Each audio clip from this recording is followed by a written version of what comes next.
Your progress is impressive, Kratos. But be warned.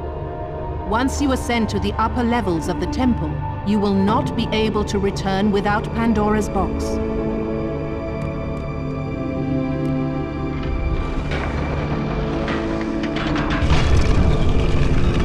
As Kratos rose through the massive temple constructed to guard Pandora's box, he realized it was a monument not only to the gods of Olympus, but to the madness of the mortal who had designed it. He'd conquered the lower floors of Pandora's temple, but what lay in wait above would test even the greatest warrior.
Kratos had been in service to the gods long enough to know the Harpy had been sent as a warning, a reminder from his former master of the decision that had cost Kratos everything.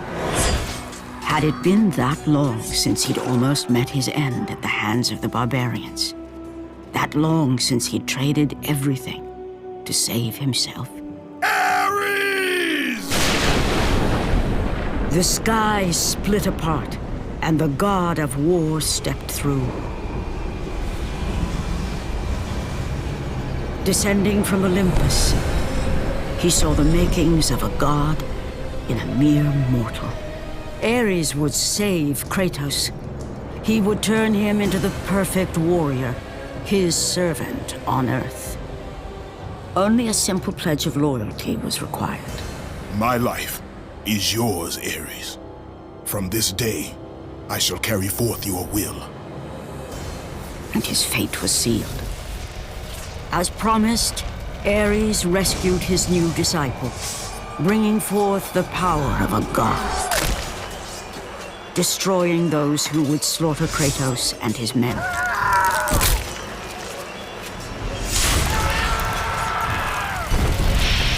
As for Kratos, no mere sword and shield would befit the newest servant of the god of war.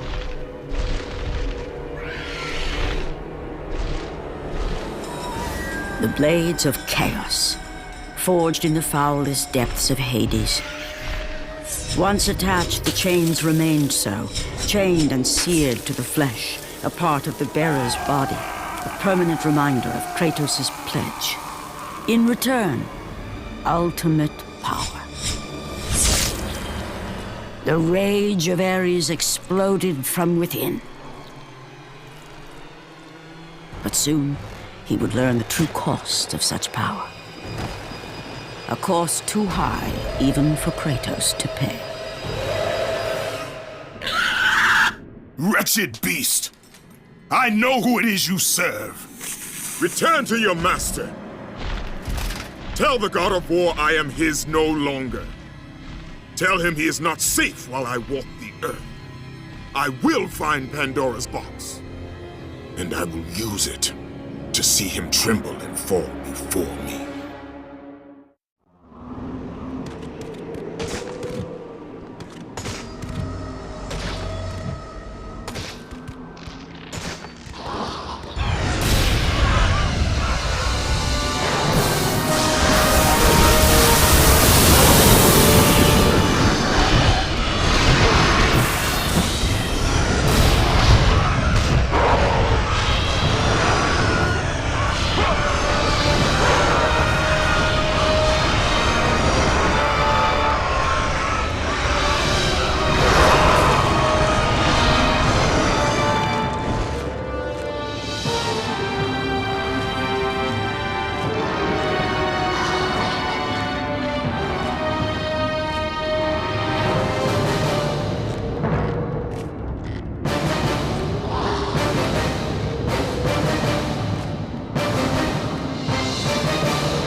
The path before Kratos was clear, but still, the memories came rushing back, as familiar and permanent as the blades chained to his wrists.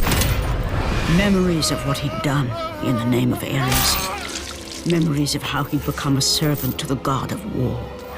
A beast, his humanity robbed, and replaced only with the will to murder. No one was safe. Entire armies fell before Kratos and the soldiers who followed him on his unending path of conquest, all in the name of his master. Those who offered resistance of any kind were dealt with quickly. They've built this temple to offer prayers to Athena! This entire village stands as an affront to Lord Ares! Burn this village! Burn it to the ground! Emboldened by the god of war, Kratos' army was ruthless, feared throughout the world for their brutality. All that mattered was conquest in the name of Kratos, their great leader, who had become near invincible. He feared nothing. But there was something about this temple, something forbidden. All his instincts told him he should never cross its threshold. Never step inside. Beware, Kratos. The dangers in the temple are greater than you know. But the village oracle's warning fell on deaf ears. His ambition would not be denied. All who opposed him would die.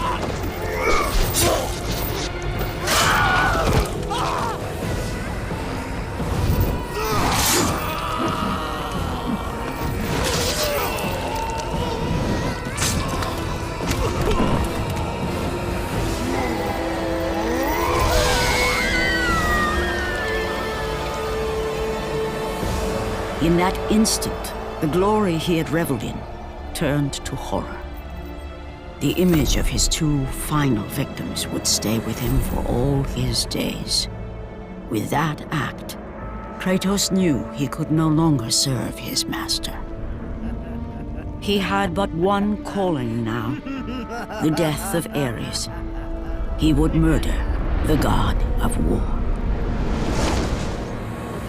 Ares, you will die for what you did that night.